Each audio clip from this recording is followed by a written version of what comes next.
This is it. This is the last country of freedom and possibility.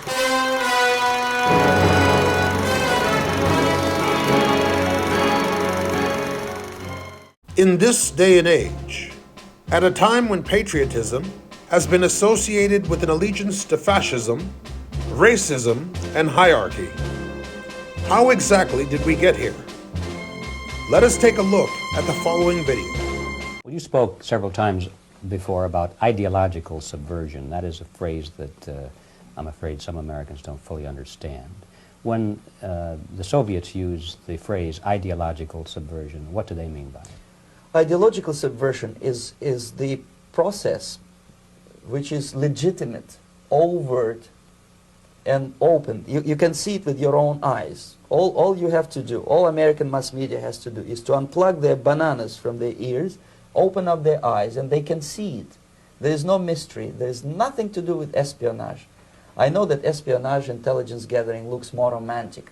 It sells more deodorants through the advertising, probably. That's why your Hollywood producers are so crazy about James Bond type of thrillers.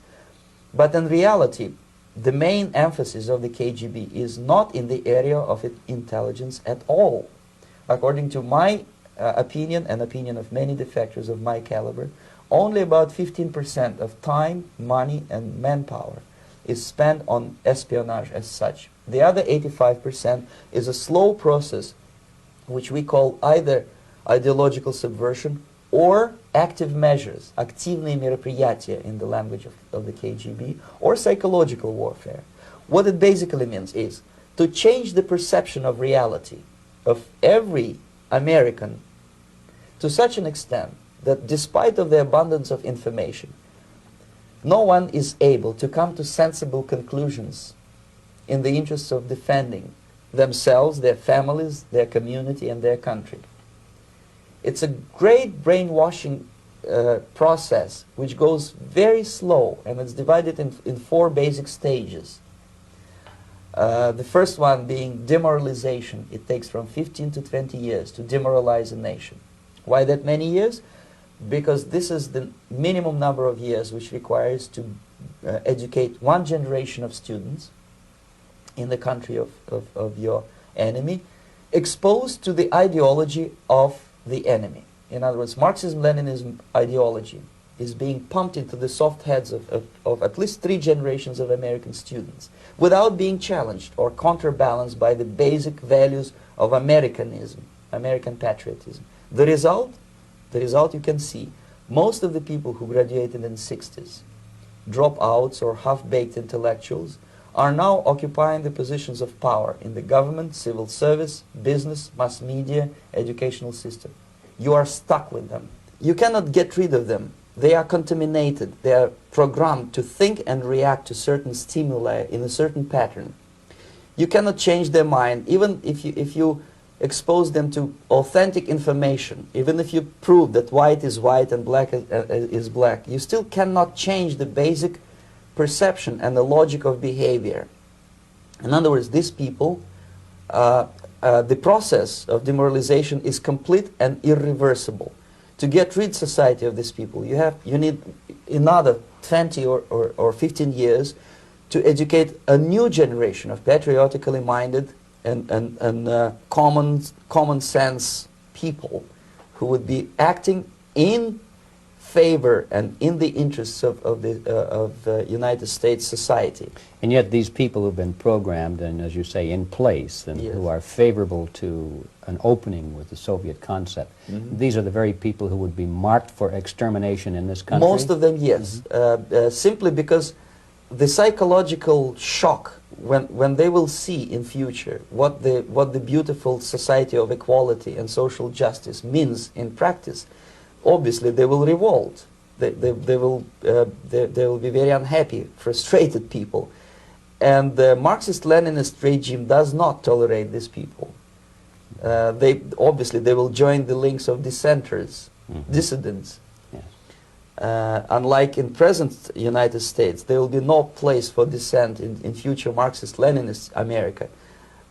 Here you can get popular like Daniel Ellsberg and filthy rich like Jane Fonda for being dissident, for criticizing your Pentagon. In future, these people will be simply squashed like cockroaches. Nobody is going to pay them nothing for their beautiful, noble ideas of equality. This they don't understand, and it will be greatest shock for them, of course. The demoralization process in the United States is basically completed already. For the last 25 years.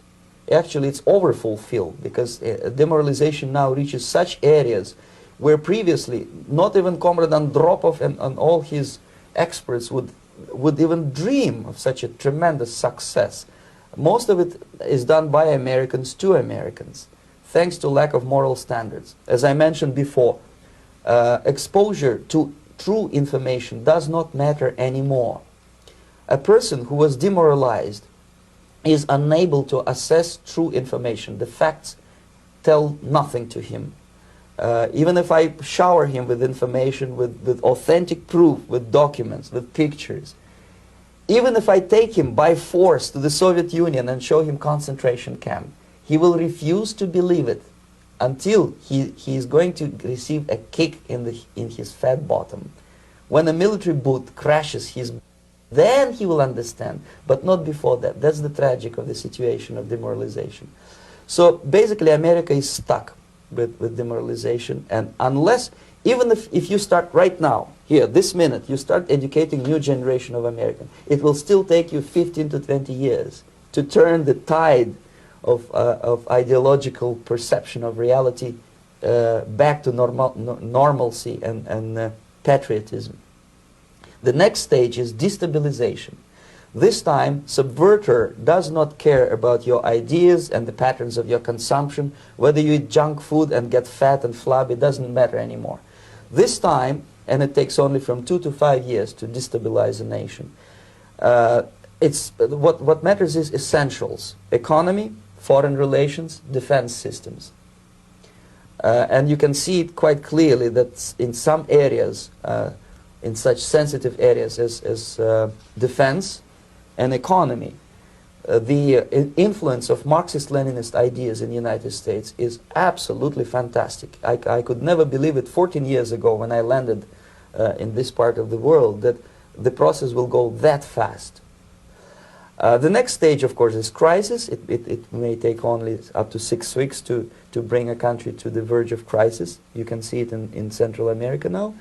And after crisis, with a violent change of power, structure, and economy, you have so-called the period of normalization. It may last indefinitely. Normalization is a cynical expression borrowed from Soviet propaganda. When the Soviet tanks moved into Czechoslovakia in '68, Comrade Brezhnev said, "Now the situation in brotherly Czechoslovakia is normalized." This is what will happen in the United States if you allow all these schmucks to bring the country to crisis, to promise people all kind of goodies and the paradise on earth, to destabilize your economy, to eliminate the principle of free market competition, and to put a big brother government in Washington, D.C., with benevolent dictators like Walter Mondale, who will promise lots of things, never mind whether the promises are fulfillable or not. He will go to Moscow to kiss the bottoms of new generation of Soviet assassins. Never mind, he will create false illusions that the situation is under control. Situation is not under control. Situation is disgustingly out of control. Most of the American politicians, media, and educational system trains another generation of people who think they are living at a peacetime. False. United States is in the state of war, undeclared total war against the basic principles and the foundations of this system. And the initiator of this war is not Comrade Andropov, of course. It's the system. However ridiculous it may sound, the world communist system or the world communist conspiracy, whether I scare some people or not, I don't give a hoot. If you are not scared by now, nothing can scare you. But you don't have to be paranoid about it. What actually happens now, that unlike myself, you have literally several years to live on unless the United States wake up. The time bomb is ticking. With every second, The disaster is coming closer and closer. Unlike myself, you will have nowhere to defect to, unless you want to live in Antarctica with penguins. This is it. This is the last country of freedom and possibility. Okay, so what do we do? What is your recommendation to the American people? Well, the immediate thing that comes to my mind is, of course, there must be a very strong national effort to educate people in the spirit of real patriotism, number one. Number two, to explain them the real danger of socialist, communist, whatever, welfare state, big brother government. If people will fail to grasp the impending danger of that development, nothing ever can help United States. You may kiss goodbye to your freedom, including freedoms to homosexuals, to prison inmate. All this freedom will vanish, evaporate in 5 seconds, including your precious lives. The second thing, the moment at least part of United States population is convinced that the danger is real, they have to force their government. And I'm not talking about sending letters, signing petitions, and all this beautiful, noble activity. I'm talking about forcing United States government to stop aiding communism. Because there is no other problem more burning and urgent than to stop the Soviet military-industrial complex from destroying whatever is left of the free world. And it is very easy to do. No credits, no technology, no money, no political or diplomatic recognition, and of course no such idiocy as grain deals to USSR. The Soviet people, 270 million of Soviets, will be eternally thankful to you if you stop aiding a bunch of murderers who sit now in Kremlin and whom President Reagan respectfully calls government. They do not govern anything, least of all such complexity as the Soviet economy.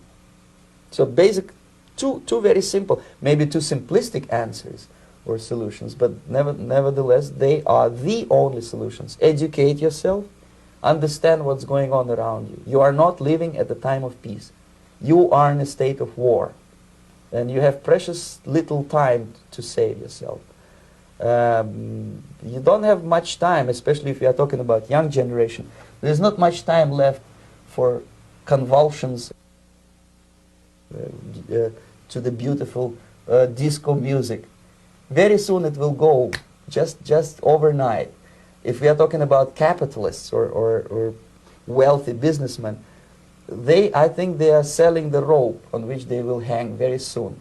If they don't stop, if they cannot curb their unsettled desire for profit, and if they keep on trading with the monster of the Soviet communism, they are going to hang very soon. And they will pray to be killed, but unfortunately they will be sent to Alaska probably to manage industry of slaves.